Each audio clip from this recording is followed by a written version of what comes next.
Hello friends, welcome to DWG World. Friends, this is Mexico, the 10th largest country in the world with a population of 130 million. Mexico is one of the most important countries of the 21st century because of its location and history. In the north of Mexico is the United States, in the south and in the west is the Pacific Ocean, and in the southeast is Guatemala. Belize in the Caribbean Sea, while on the eastern side is the Gulf of Mexico. Mexico has been the cradle of different cultures and civilizations for thousands of years. You might be surprised to know that the largest pyramid in the world is not in Egypt, but in the Mexican state of Puebla, which is called the Pyramid of Cholula. Before the arrival of the Europeans, there were many cultures and civilizations. The Olmecs were the first to live here. Then in around 200 AD, the Mayans came here and ruled over Central and South America for 700 years. Mayan civilization was the most advanced civilization of its time, whose disappearance is still a mystery. His knowledge of maths, agriculture and astronomy was unbelievable for that time, but then around 950 AD this civilization mysteriously disappeared. Then the Toltecs came in the 10th and 11th centuries, and after them the Aztecs settled here in the 13th century, and then they continued to rule central Mexico until the 14th century, until the Europeans came here. One thing has been common throughout these thousands of years, and that is the living pattern of people. Even today around 60% population of Mexico lives in this thin strip, which is only 18% of the total land area of Mexico. This means that the remaining 82% of Mexico is completely empty. But why is this? Why have humans been living in this small area in Mexico for thousands of years? And another very important question is, what is going to happen in the future that can make Mexico an economic giant? Mexico's geography is one of the main reasons why people only live in this small area. Only 13% of Mexico's land is suitable for agriculture. The entire north of Mexico is a dry and hot desert, where farming and growing food is nearly impossible. Similarly, in the south of Mexico, the whole area is densely forested, where there is a lot of rain, and it is very difficult to build infrastructure here. You need dry concrete to build roads or buildings, but here it rains so much that it is practically impossible. And that's why there are only 8 roads on the 1,100 kilometers long border of Mexico that connect Mexico to Central America.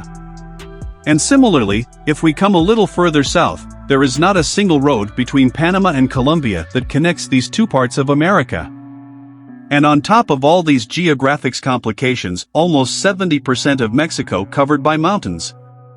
And these mountains created very unfavorable conditions for Mexico. The biggest disadvantage is that cutting these mountains and creating infrastructure is a very difficult and expensive task.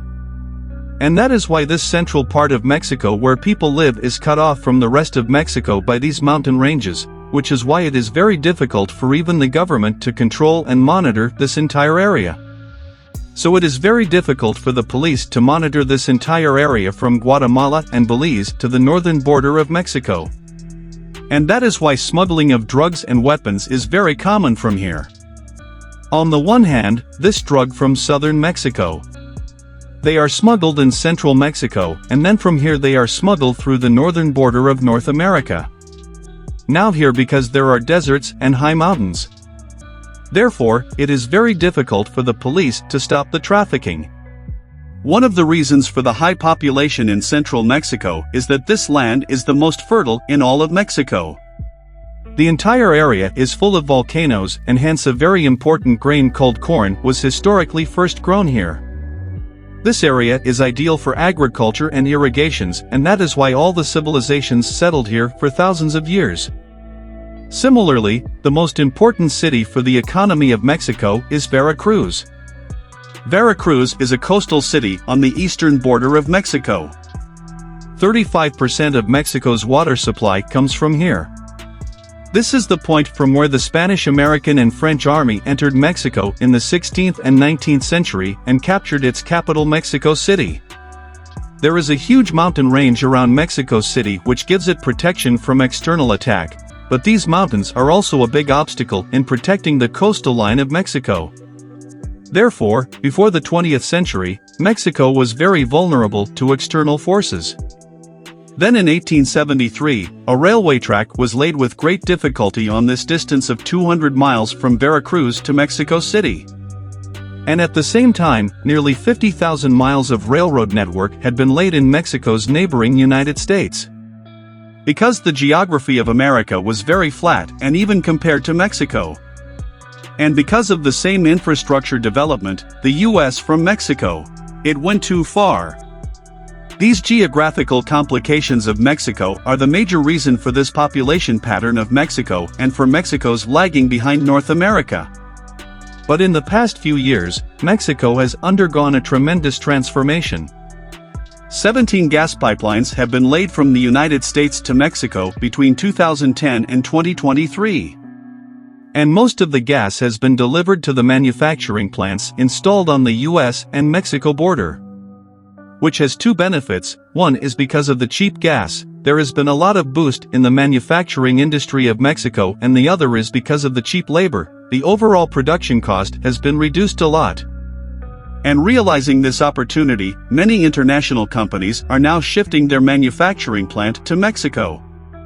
Today, Nissan manufactures many more vehicles in Mexico than its home country, Japan. Mexico is the fifth largest exporter of vehicles in the world.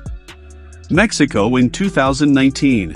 It has become the largest trading partner of United States, leaving behind Canada and China.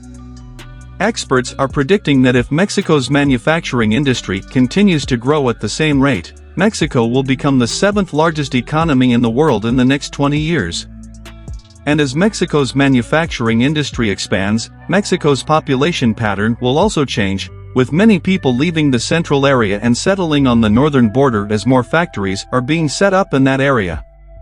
And being right on the border, there are no additional taxes in the US on the products coming out of these factories.